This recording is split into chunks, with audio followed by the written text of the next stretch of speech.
So good morning, good afternoon, good evening, depending on which part of the world you're in. This is David Taylor Klaus, and welcome to episode 76 of Mindset Mondays with DTK. This is the 76th episode in an ongoing series, a weekly live broadcast for folks with a growth mindset or those who'd like to create one. So first of all, as you see at the bottom, please click share. Take a moment, add folk to your video, and invite them to this conversation. The more folk we have, the richer the conversation. So it's my last broadcast getting to do this from Colorado. And this is what my broadcast studio looks like today. And killer stream right outside that I get to listen to and wake up to each day. So I wanted to at least get a chance to enjoy that on the broadcast. So here's what we get to play with today. Life must be understood backward, but it must be lived forward.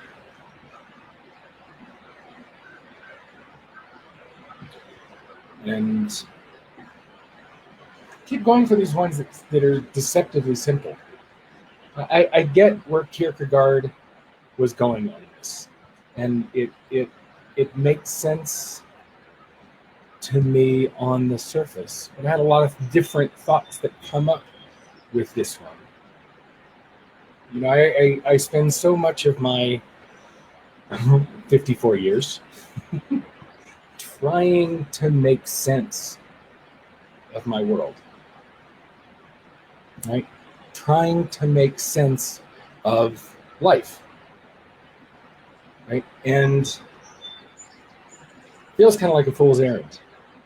Right? The whole idea of making sense of something that, according to Kierkegaard, we can't make sense of until we look backward. Right? And the farther I look into the future, whether I'm trying to figure it out, the farther I look into the future, the fuzzier my crystal ball gets. And it kind of makes the idea of looking forward, it makes the idea of figuring things out impossible.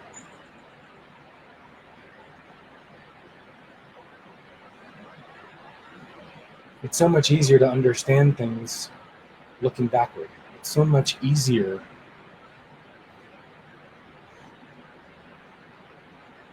I'm pausing because as I say that, what comes up to me is history goes to the victor, right? So merely by surviving our story and merely by getting to this point, we're the victor. So we get to write the story. We get to write history and fashion it in a way that makes the most sense for us.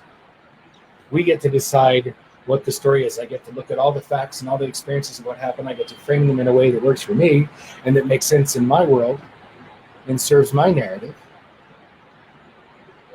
And yet, I look back at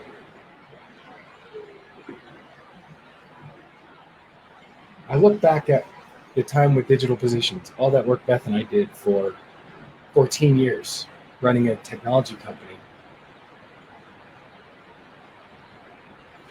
And there are pieces of it at the time that I looked at, and I'm not proud of a lot of choices that I made as a leader and as a business partner and as a person.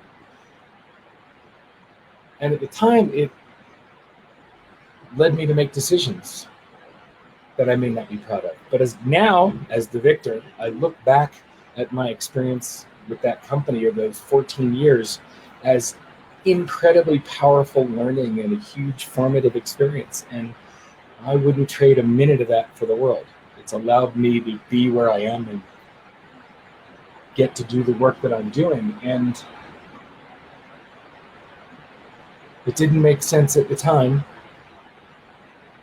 trying to understand it looking forward.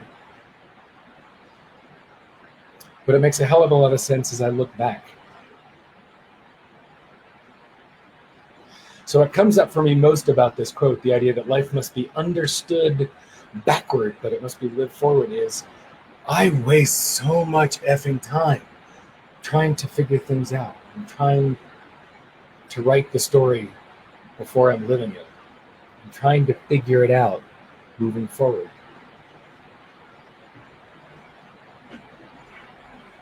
My biggest takeaway from this is how much time is wasted trying to figure out that which can't be understood until you look at it from behind or look at it backwards.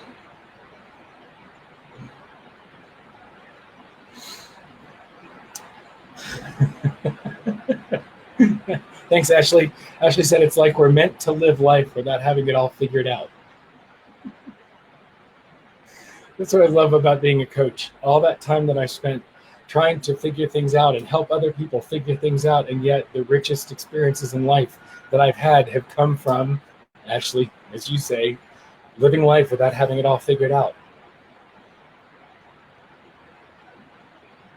There's nothing about my path that would make sense, that made sense along the way.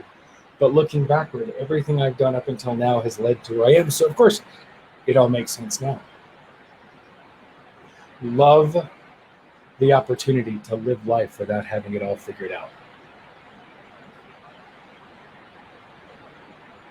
The surprising 90-degree turns.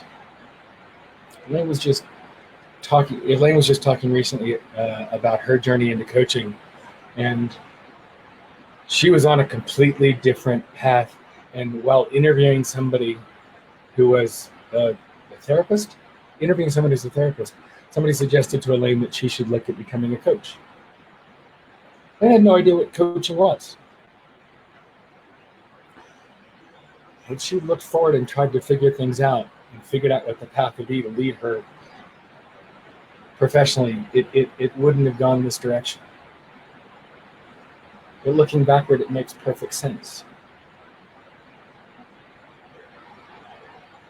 I spent so much time, effort, and energy trying to find the answer before I took an action, instead of taking the inspired action and then figuring it out after.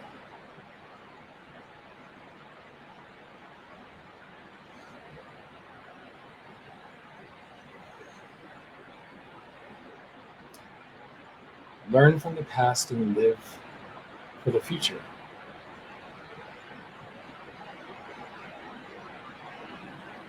So many ideas swirling in my head. So, and by the way, good morning, Dan, and Charlotte. What encourages me about this quote and what I want to take for the week is to live fully immersed in the moment and learn from it, and to live for that time of being fully present. There is so much time to look back afterward and figure out how all the things link together and how the opportunities there are to mine from it. Learn from the past, but live for the future. And there's another really cool part about that. One of the episodes we did very, very early on was I am not what happened to me, I am what I choose to be. And this learn from the past piece, I think, has a really cool component. And this is something Robin Jorgensen and I talked about, so many times over the years of coaching, that opportunity to own what's happened, to own your past, everything that's happened and that's been part of your world, good, bad, or ugly, that's no voting is necessary. Just to simply own what's happened and not let it define your future. In other words, that which has happened up until now need not define what happens from now on. In fact, it doesn't even need to inform it. What's happened to you up until now, what's been part of your world, is there to inform you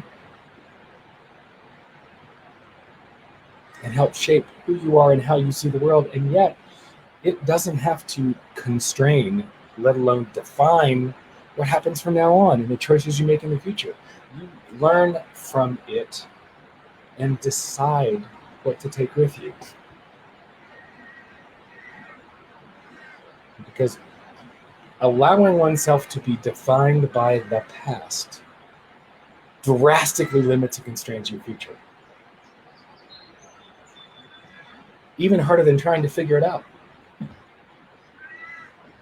Dan says it's a waste of time to try to figure out the future. Is it not also a waste of time to look back?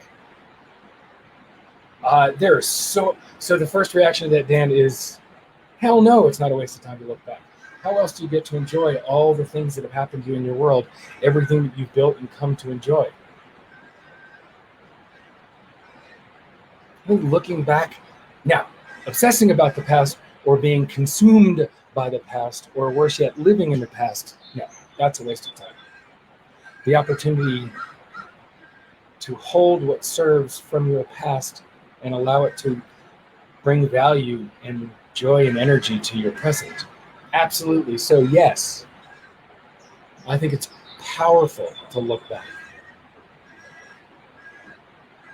And so long as you don't use what's happened up until now to define or constrain what happens from now on. Limitless possibility moving forward. There are only constraints to pull from the past. And there are exceptions to everything. Oh, Dan, I hope that nails it. Thank you. So again, for this week, let's just keep this one simple. Learn from the past, live for the future.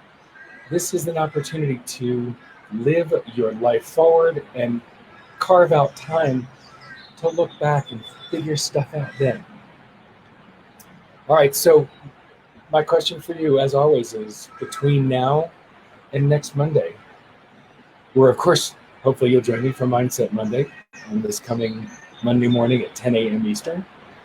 What mindset will you choose?